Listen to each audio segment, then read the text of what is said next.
Vijay Deverakonda and Rashmika Mandhana இவங்க இன்னைக்கு சத்யநாராயண பூஜை பண்ணியிருக்காங்க. அந்த வீடியோ தான் இப்போ சோஷியல் மீடியாவில் வைரல் ஆயிட்டு வருது. விஜய் அண்ட் ரஷ்மிகா ரெண்டு பேரும் காதலிச்சு பிப்ரவரி 26 அன்னைக்கு திருமணம் செய்துக்கிட்டாங்க. திருமண போட்டோஸ் கூட சோஷியல் மீடியாவில் வைரல் ஆனிச்சு. அண்ட் இந்த போட்டோஸ் பல மில்லியனை தாண்டி சாதனை படிச்சிருக்கு.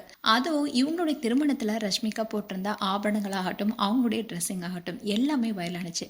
அதே மாதிரி தான் விஜய் தேவரகொண்டா போட்டிருந்த நகை கூட பலராலும் கவரப்பட்டுச்சு. அண்ட் இவங்களுடைய திருமணத்தை பார்க்கும்போது ராஜா கால திருமணம் போலயே இருந்ததுன்னு பலரும் சொல்லிட்டு வந்தாங்க. இதை தொடர்ந்து தான் ரஷ்மிகாவும் விஜய் தம்பதியும் திருப்பதி ஏழுமலையான் கோவில சாமி தரிசனம் செஞ்சாங்க. இதை தொடர்ந்து பக்தர்களுக்கு ரெண்டு பேருமே இனிப்பு வழங்கினாங்க. அது தொடர்பான போட்டோஸ் அண்ட் வீடியோஸ் கூட சோஷியல் மீடியால வைரல் ஆனிச்சு. அது மட்டும் இல்லாம இவங்க ரெண்டு பேருக்கும் ஹைதராபாத்ல மார்ச் 4 அன்னைக்கு ரிசப்ஷன் நடைபெற இருக்கு. இதுல சினிமா பிரபலங்களும் அரசியல் பிரபலங்கள் பலருமே கலந்து கொள்வாங்கன்னு எதிர்பார்க்கப்படுது. இந்நிலைதான் ரஷ்மிகா அண்ட் விஜய் தேவரகொண்டா ரெண்டு பேருமே துகுன்பேட் பகுதியில் நடைபெற்ற நெருக்கமான பூஜை திருநங்கள் இப்ப சோஷியல் மீடியால வைரல் ஆயிட்டு வருது.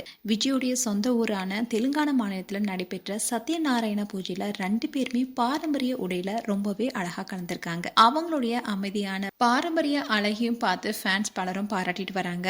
அதோட அவங்க ரெண்டு பேரும் பேசுகிற அந்த வீடியோஸ் கூட சோஷியல் மீடியால வைரல் ஆயிட்டு வராங்க. மேலும் விஜய் தேவரகொண்டா அண்ட் ரஷ்மிகா குறித்து உங்களுடைய கருத்துக்களை கமெண்ட் செக்ஷன் சொல்லுங்க. இது போன்ற வீடியோஸை பார்க்க நியூஸ் தமிழ் சேனலை சப்ஸ்கிரைப் பண்ணுங்க. மறக்காம நோட்டிபிகேஷன் பட்டனை கிளிக் பண்ணுங்க.